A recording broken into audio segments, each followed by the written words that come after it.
Hello, hello, mes chères résilientes. J'ose croire que vous allez bien. Bienvenue dans ce nouveau podcast. Aujourd'hui, je vais vous parler de l'abstinence. Effectivement, quand je regarde autour de moi, je comprends que le célibataire n'est tenu d'aucun engagement. Alors, quand j'ai pris la décision de me préserver et de ne pas papillonner de gauche à droite, comme le conférait mon statut de célibataire, je peux te dire que beaucoup de personnes de mon entourage n'ont pas compris. Et certains m'ont d'ailleurs dit, tu ne veux pas essayer, tu ne veux pas tester avant de t'engager. Ces questions étaient tellement récurrentes qu'à un moment donné, j'ai dû affirmer haut et fort que je suis célibataire et je me préserve jusqu'au mariage. J'étais bien consciente, bien évidemment, que je naviguais à contre-courant, mais j'étais surtout consciente, mon ami, que je n'étais pas seule dans ma barque. Ce que moi, je souhaite vraiment te partager et que je souhaite que tu comprennes, c'est que la Bible n'interdit pas la sexualité. Mais l'acte sexuel doit être sanctifié. Qu'est-ce que cela signifie? Ça veut tout simplement dire que le sexe doit être pratiqué dans le cadre du mariage. Pourquoi? Parce que ceux qui pratiquent l'acte sexuel ne forment que un, dans une même et seule chair. De toi à moi, dis-moi. Aimerais-tu ne faire que un avec ton aventure d'un soir dont tu ne te souviens absolument pas, ni le prénom, ni le lieu de votre rencontre? Je ne vais pas répondre à ta place, mais je suis convaincue que c'est pas ce que tu souhaiterais. Je sais que beaucoup me diront que se préserver est has-been.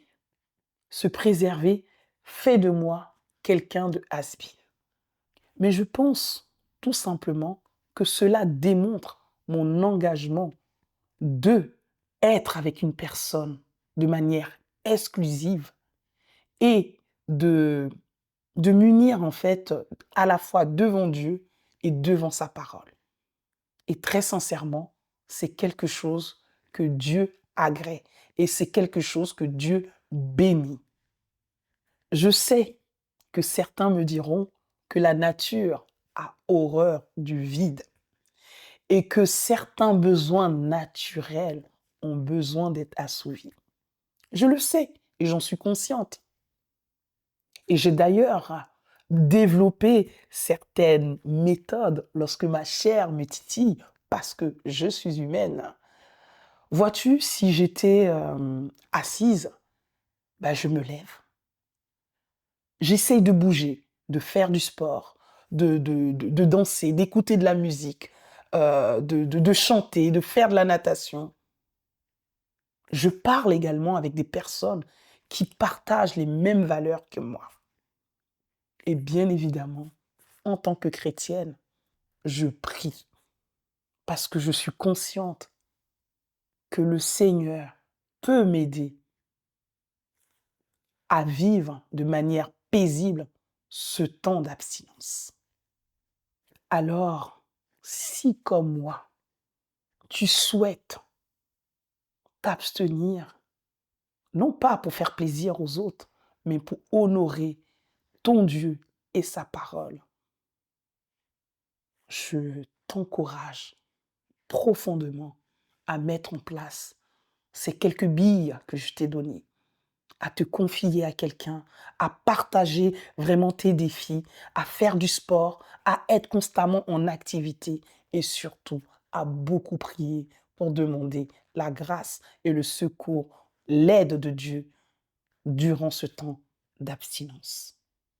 Enfin, je souhaite te dire que dire oui à une personne, c'est renoncer à toutes les autres personnes. Et c'est également quelque chose que Dieu agrée et que Dieu bénit. Alors, mon cher résilient et ma chère résiliente, j'ose croire que ce podcast sur un sujet aussi sérieux et important que est l'abstinence t'aura parlé. Tu auras saisi à quel point il est important de se préserver, à quel point il est nécessaire de se garder pur pour vivre une sexualité sanctifiée au sens de ce que préconise la Bible. Je te souhaite une excellente journée et surtout, reste résilient. À très vite pour un nouvel épisode.